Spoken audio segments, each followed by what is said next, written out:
All right, up next is contractual requirements. So, as I mentioned, these are things that we will go over relatively briefly. This slide includes some of the more general contractual requirements. As we'll see in the coming slides, there are a number of much more specific requirements. Um, but in general, GDPR requires the contract between a processor and a controller, or a processor and a subprocessor, to set out the subject matter of the processing, the duration of the processing, the nature and purpose of the processing, the types of personal data subject to the processing, categories of data subject, and the rights and obligations of the controller. In general, these are very basic.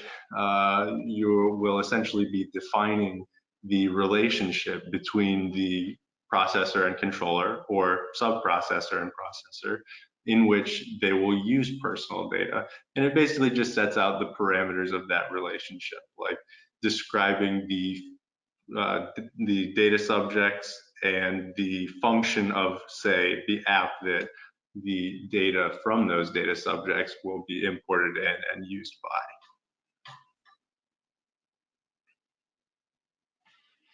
So in addition to those more general topics where you just outline your relationship, GDPR requires additional more specific clauses.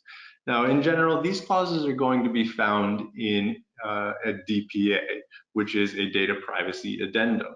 So where you enter into a contract, say you enter into a software as a services agreement, and that agreement will apply to personal data of residents of the European Economic Area, you're also going to want to enter into a data privacy agreement. And in fact, GDPR requires that relationship be bound by a contract specifying every provision set forth here. So in addition to those general parameters, the contract must also stipulate that a processor only acts on a controller's instructions unless otherwise required by law. A processor must ensure that the individuals which actually use that personal data are subject to an appropriate duty of confidence. So that personal data processing must occur subject to a duty of confidentiality. A processor must take appropriate measures to ensure the security of processing. This is one that's often referred to as technical and organizational safety measures, and entities which process personal data will generally put together a list of what their technical and organizational safety measures are to provide comfort to the processor or subprocessor, as the case may be, that they will be using the personal data in a secure manner.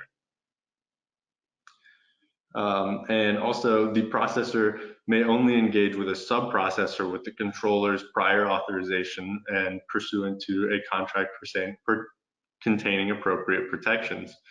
This one is important because, as I said, GDPR applies to relationships also between processors and subprocessors, such as a data storage service like Amazon Web Services. So GDPR actually imposes some obligations on how you can use the services of those entities, and that's something that can be fleshed out in a DPA, which is, as I mentioned earlier, a data privacy addendum.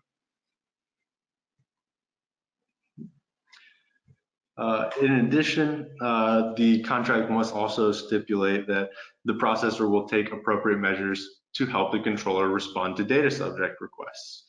So we went over earlier some of the data subject rights provided by GDPR. Essentially, the contract itself must contain a description of the measures which a processor will take in order to aid a controller in responding to a data subject rights request. The contract must also stipulate that, taking into account the nature of the processing and the information available, the processor will assist the controller in meeting its GDPR obligations. It's a relatively broad requirement, but essentially you have to be able to perform your processing of the controller's personal data in a way which won't cause that controller to breach GDPR. Another requirement is that the contract stipulate that all personal data be deleted or returned upon termination of the processing. So that's a pretty simple one. It's similar to a confidentiality obligation in which you have to return or delete confidential information. You can't hold on to it for longer than you need to. And finally, the processor must submit to certain audits and inspections. That's something that we mentioned a little bit in terms of the accountability slides earlier, but a processor must submit to certain audit rights of controllers, and sub-processors must submit to certain audit rights by processors. So you must essentially retain records related to how you're processing personal data and allow the controlling entity to audit those records and ensure that you've done everything in accordance with GDPR.